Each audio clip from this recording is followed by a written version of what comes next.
जय श्री राम, हर हर महादेव सभी को। कैसे हैं आप guys? I hope you are all well. So आज हम लोग यूनिट 4 डिस्कस करेंगे, बीए थर्ड सेमेस्टर हिंदी में। पर्दा पढ़ने जा रहे हैं जो कि यशपाल जी द्वारा लिखी गई है। इस स्टोरी को देखो, टाइटल जो पर्दा है वो पूरी तरीके से जस्टिफाई हुआ एट द एंड, ठीक है? तो आप स्टोरी में बने रहिएगा। ये जो है तर्क का तूफान संग्रह से ली गई है। इस संग्रह में कुल 17 कहानियाँ हैं। इनका प्रकाशन 1943 ईस्वी में हुआ। इसमें स्वाधीनता पूर्व का जो भारतीय समाज है उसको दर्शाया गया है, गरीबी को दर्शाया गया है, और जो झूठी शान और झूठा दिखावा हम करते हैं उसके बारे में भी ये चीज़ बोली गई है यहाँ पे। इसमें पात्र हैं उसको जान लीजिए। दो मेन कैरेक्टर हैं, चौधरी पीरबख्श और बबर अलखिया। बाकी सारे कैरेक्टर्स हैं जो कि मेन कैरेक्टर्स उतने नहीं हैं। वालदा जो कि माँ है, पत्नी है, 3 लड़कियाँ 2 लड़के। अब मेन कैरेक्टर को थोड़ा सा स्टडी करेंगे। चौधरी पीरबख्श क्या थे? चौधरी इलाही बख्श जो कि इनके चौथे लड़के थे, यानी चौधरी पीरबख्श चौधरी इलाही बख्श के चौथे लड़के थे। और ये सिर्फ प्राइमरी तक ही पढ़े लिखे हैं, ठीक है? एक ऑयल मिल यानी कि तेल के मिल में 12 रुपये मासिक जो है इस पे आय पर मुंशीगिरी का काम करते थे। और ये इतने गरीब हैं कि जब समस्या कभी इनके सर पर आती है तो इन्हें अपने कपड़े, बर्तन और गहने तक गिरवी रखकर अपने काम को करना पड़ता है। सोचो गरीबी का लेवल देखो। और चौधरी गरीब तो थे पर क्या है, इज़्ज़तदार थे। क्यों? क्योंकि जो इस बस्ती में वो रहते थे, देखो बस्ती में वो क्यों आए, इनका जो चौधरी हैं इनके जो दादा थे ना वो चुंगी के महकमे में दरोगा थे। अब सोचो बैकग्राउंड देखो, यानी इनके दादाजी दरोगा थे। पिता जो है इलाही बख्श वो क्या है, डाक खाने में बाबू थे। तो दैट इज़ वाई इन सबके नाम क्या थे, चौधरी लगाया। समझ में आया? चौधरी कुछ नहीं है, पीरबख्श इनका नाम है, बट चौधरी लगाया क्योंकि फैमिली बैकग्राउंड ऐसा है। बाकी ये तो फिर प्राइमरी तक ही पढ़े हैं, लेकिन वो कहते नहीं है कि जनरेशन टू जनरेशन वो टाइटल पास होती जाती है, बस वही चीज़ है। अब देखो, पिछले 2 वर्षों से नौकरी का पेशा होता था। इनको इज़्ज़तदार सब इसलिए बोलते थे कि वो अकेले सफ़ेद पोश व्यक्ति थे और उनके दरवाजे पे जो पर्दा लगा होता था इसके कारण इनकी इज्जत होती थी, ठीक है? सितवा की कच्ची बस्ती में वो रहते थे। दादा की आमदनी अच्छी थी, ठीक है? इसके कारण दादाजी ने जो पक्का मकान बनवाया था और उसका नाम था हवेली, ठीक है? इनके जो दादाजी ने जो दरोगा थे, लेकिन उस मकान में ठहरना इनके लिए पॉसिबल नहीं था, क्योंकि सिर्फ मकान होना इज़ नॉट पॉसिबल, राइट? आप कितने बड़े महल में रह रहे हो, अगर आपकी आमदनी 1 रुपये है तो आप कैसे एग्जिस्ट कर पाओगे वहाँ पे? तो अपनी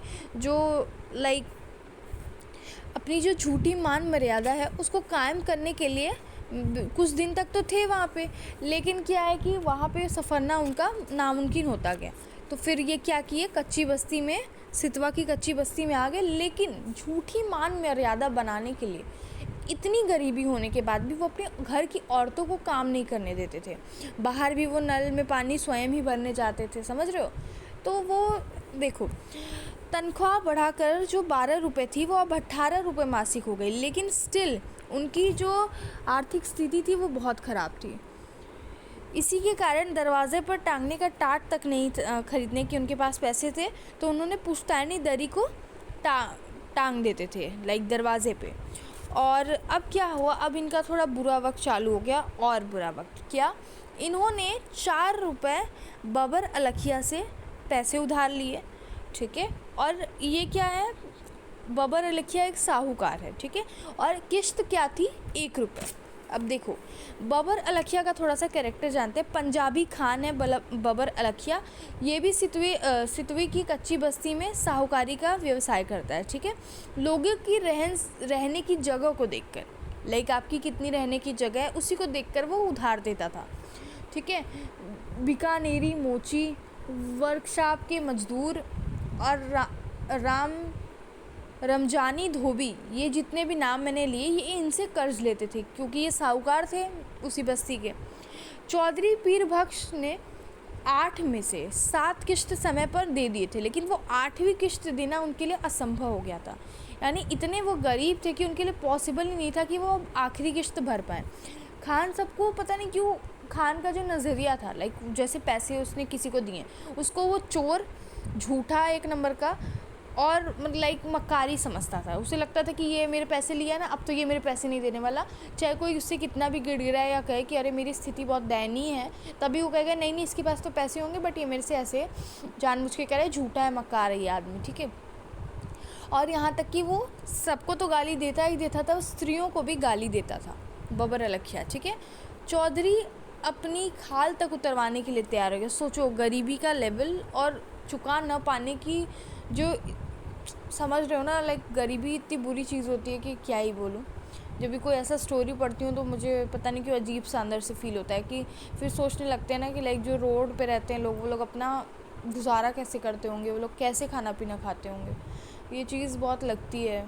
इसलिए always help others. Like I use to say कि कितना भी आपके पास, अगर आप एक को भी खाना खिला रहे हो ना, तो आप बहुत अच्छा काम कर रहे हो। देखो अब क्या क्या, जब वो नहीं भर पाया आखिरी किश्त, तो चौधरी ने कहा कि मेरे खाल आप उतार लीजिए और वही ले लीजिए। वही मतलब बहुत गिड़गिड़ाता है कि अपनी खाल तक उतरवाने के लिए तैयार हो जाता है अपनी लास्ट की किश्त के रूप में।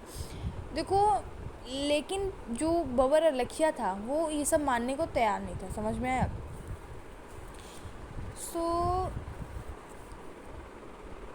जब वो नहीं दे पाता है पैसे, सो क्या होता है एट द एंड वो बहुत गिड़गिड़ाने लगता है। लेकिन उसके घर पे जो, जहाँ पे वो रहता था बस्ती में, वहाँ पे एक जो दरी लगा के उसने जो ढका होता था, जो पर्दा लगा हुआ था, उसको जो है बबर अलखिया ने गिरा दिया।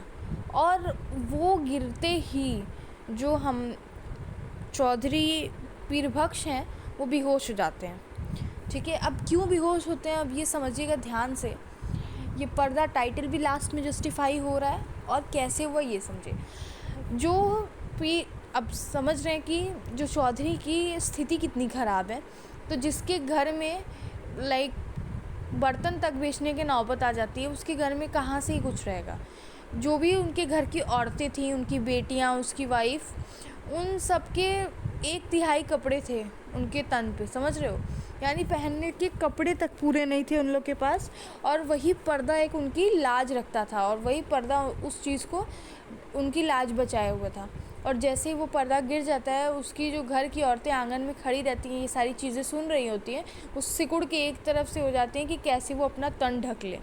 ये जब देखता है कि जैसे ही पर्दा गिर गया है, तो चौधरी पीरबख्श बेहोश हो जाता है, यही सोच के कि मैं तो इतने टाइम से यही तो छुपाने की कोशिश कर रहा था, इसीलिए तो मैं इन्हें पर्दे में रखता था।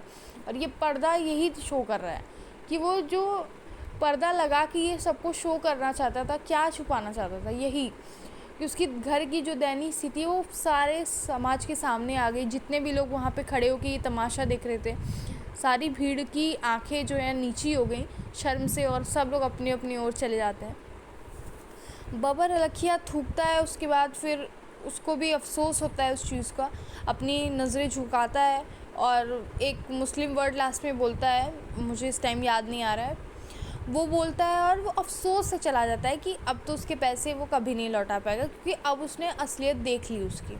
और कहीं ना कहीं अभी वो फ्री नहीं है कि लाइक अरे छोड़ो इतना गरीब है अब क्या, उसके अंदर अफसोस है कि मेरे पैसे वो नहीं लौटा पाए, समझ रहे हो। लेकिन शर्म है उसकी आंखों में, तो इसीलिए वो सारे लोग जो वहाँ पे जुट के तमाशा देख रहे थे, वो घर की औरतों को 1/3 नग्न देखकर वहाँ से चले जाते हैं। और फिर ये स्टोरी यहाँ पे एंड हो जाती है।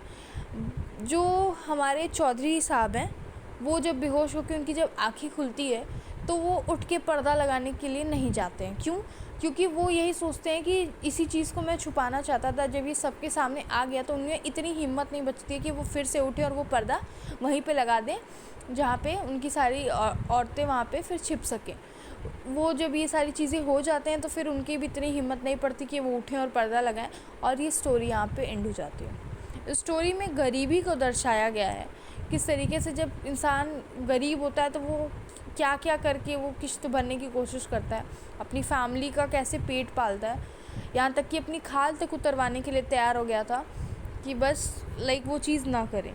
और उनकी विमेंस का भी कितना हालत दयनीय था कि उन लोग के पास कपड़े तक नहीं थे पहनने को, इसलिए जैसे ही पर्दा गिरता है वो सब आपस में एकदम सिकुड़ के रह जाती हैं अपना, कि कुछ तो ढक जाए उनका शरीर, समझ में आया। तो ये स्टोरी यहाँ पे एंड हो जाती है। यशपाल जी ने गरीबी को दर्शाया है, एक दयनीय स्थिति को दिखाया है, कि एक मुस्लिम परिवार कैसे अपना जीवन व्यतीत करा, और ये स्वाधीनता पूर्व भारत का भारतीय समाज का चित्रण किया गया है यहाँ पे। तो इतना ध्यान रखिएगा। ये स्टोरी हो जाती है यहाँ पे and. I hope you like this video, और कुछ भी अगर दिक्कत हो तो आप मुझे कमेंट सेक्शन में कमेंट पूछ सकते हैं। Thank you very much for watching this video. Ram Ram भाई।